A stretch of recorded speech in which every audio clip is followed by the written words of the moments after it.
All right, so where am I getting these ideas? Like, am I just making this stuff up? So in this class, what you're taught is that history tends to repeat itself.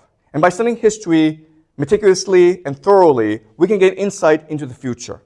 So what I want to show you now is there's a direct analogy between what's happening today and what happened in Greece in about 400 BC, okay? This is Thucydides, and he wrote a very famous book called The History of the Peloponnesian War, which is what we discussed last semester.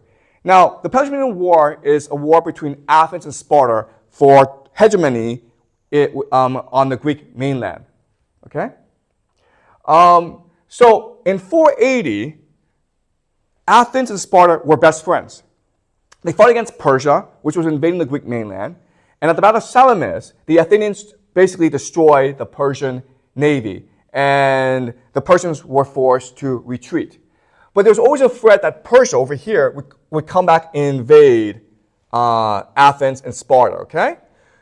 As well, throughout the Aegean Sea are Greek islands and colonies that are afraid of Persian hegemony. So after the defeat of the Persians, the Athenians got together with these colonies and they created something called the Delian League. The Delian League is like NATO. It's a defensive alliance. If the Persians attack, then this alliance will defend together against the Persians. Now, the Athenians have the best navy at this time, and the other islands are like, we don't have a navy, but what we'll do is this, we'll give you our gold, okay? So to all these islands, they put all their wealth on a place called Delos. This is why we have the Delian League name, okay? And this money is meant as a mutual defense fund. You're not supposed to touch it unless the Persians invade, in which case you use this money to defend against the Persians. Okay, that's the idea. And this worked out well until the Athenians stole the money, right? Why? Because they wanted to create something called the Parthenon, okay, which is one of the most beautiful buildings in the world. And within the building, it's the statue of Athena. It's pure gold. Okay, so the Athenians stole all this money from Delos, from their allies, and they built this Parthenon, and the wealthy were able to steal from the Parthenon in the construction process. And so the citizens of Athens became really wealthy. It's easy money, right? And remember, easy money destroys a society.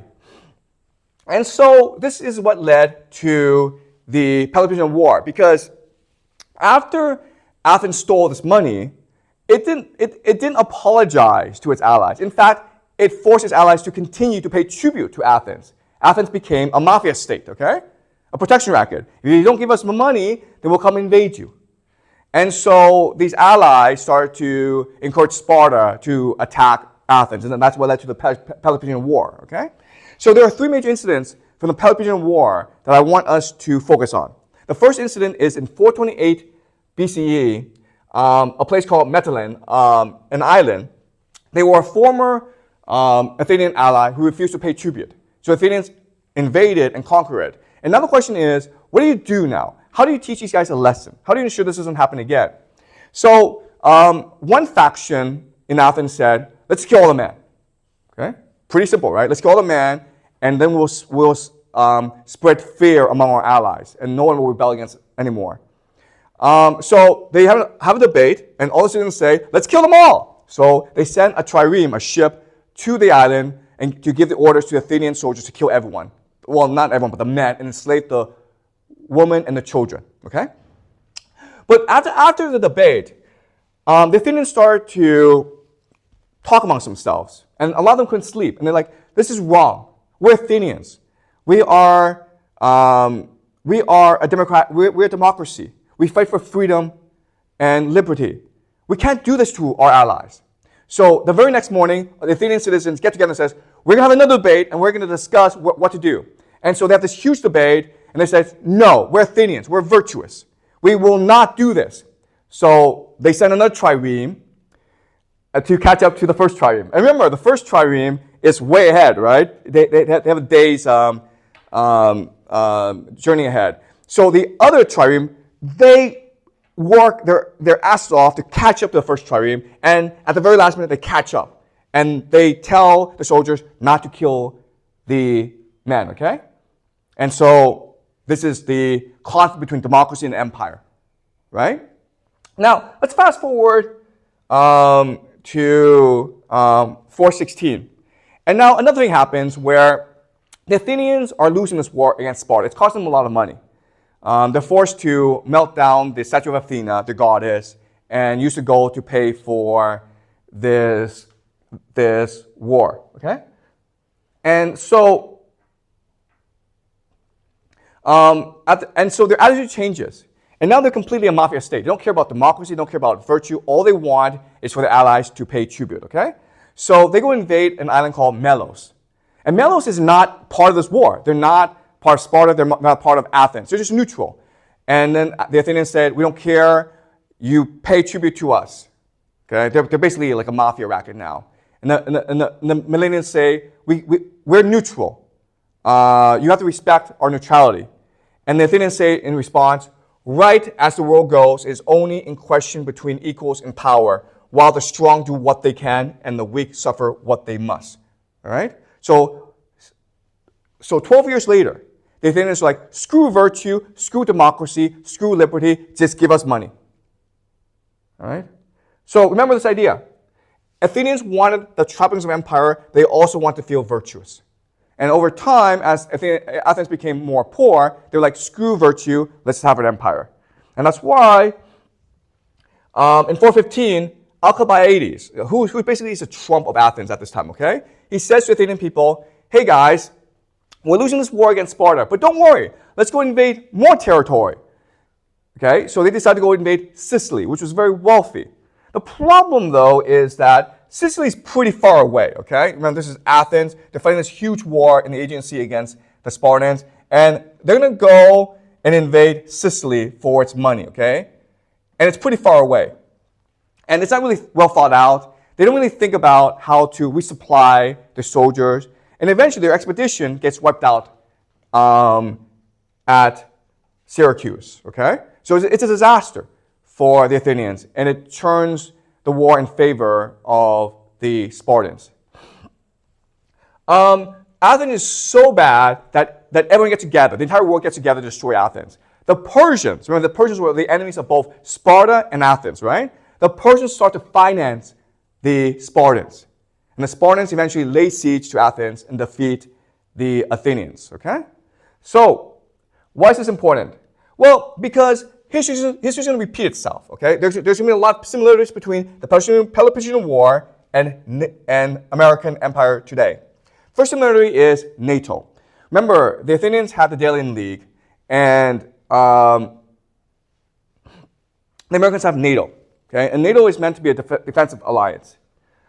But if that's the case, then why is it that the Nord Stream pipeline got destroyed? Remember, the Nord Stream pipeline, it sends cheap gas from Russia to Germany. The German economy is use cheap Russian resources, primarily gas, manufacturing the best cars in the world and sell to China, okay? But because of this war in Ukraine, America not only limited, basically embargoed Russian gas to Germany, which destroyed the Russian economy, but some people even say that the Americans destroyed the pipeline. Okay, so the Americans are attacking their own allies. Trump has said that America should take over Greenland and Canada. Why? Because they're wealthy, they have lots of resources, and also they don't have really strong militaries, right? Trump, he's like a mafia godfather. America is behaving like a mafia system today. Now, what America is doing is it's forcing Europe to rearm itself. So this is Germany, and Germany, Britain, France, they've all announced this huge military budgets. And so you're like, okay, does this mean that we'll have World War III? Well, America doesn't think like that. America isn't like, like, let's fight Russia. America is like, how can we exploit our allies further, right? And so you can make the argument that this is not really about fighting the Russians. It's really about getting their allies, France, Germany, and Britain to buy expensive and crappy American weapons. Remember the military-industrial complex, right? The entire point is not to fight the Russians. The Russians are just a pretext and excuse. The real purpose is to get the Europeans to buy expensive American weapons. It's really a shakedown, okay? All right, so all around the world, there's protests about what's happening in the Middle East, right? These are huge protests protesting what's happening in Gaza today. But ultimately, it's not going to matter, all right? Why? Because America's an empire. It's a mafia state. It needs to destroy Iran in order to maintain its power, okay? So Americans want the trappings of empire. They also want to feel virtuous. That's why there's conflict right now. Over time, as America becomes poorer and poorer and more desperate, this virtue will go away. And the raw, brutal power of America will express itself throughout the world. And this will eventually lead us to the final conflict, the war between Iran and the United States. Iran has been preparing for a long time, okay? Ever since 1979, America's been preparing for a long time. This conflict is World War III. I cannot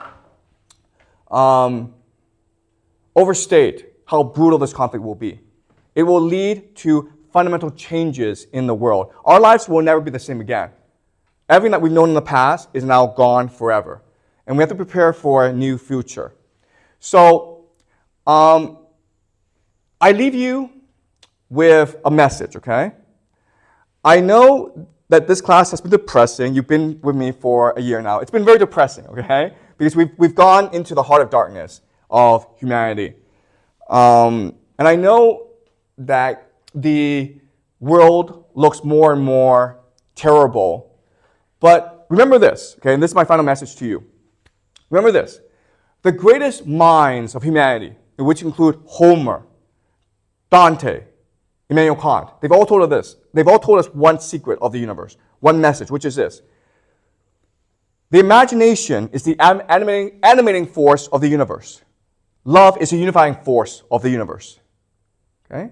What this means is this. What this means is that in the darkest times, when all hope has been lost, when there's only despair, any of us, you, me, you, any one of us, can rise up, stand up, and be the light to lead humanity forward.